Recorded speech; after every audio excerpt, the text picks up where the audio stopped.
Paket saya sabek 14 juta oleh 7, Mas. Jane opo iki? Tahu. Gerak ini bakul furnitur dadak teko apa? Oke, njajal sepilno. Ini nomor 1, Mas. Iki enek meja TV.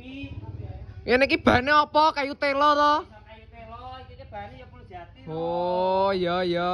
Ini 150. Lebare 40 cm.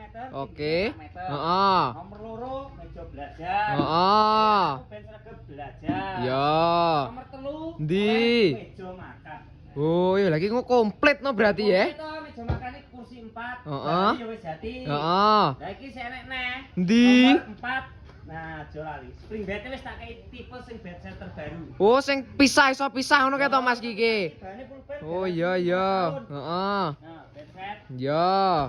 Nomor 5 sik tak kei meja masak, Mas. Oh, lah meja macake pisan iki, Mas. Masak sak lemarine. Oh iya iya. Nomor 6 lemari gombal. Gombalmu iki bengkak mekakrah. Iya full jati ngono ya, Mas. Jadi, Heeh. ini yo oleh. Oke. Yang terakhir istimewa kursi Endi?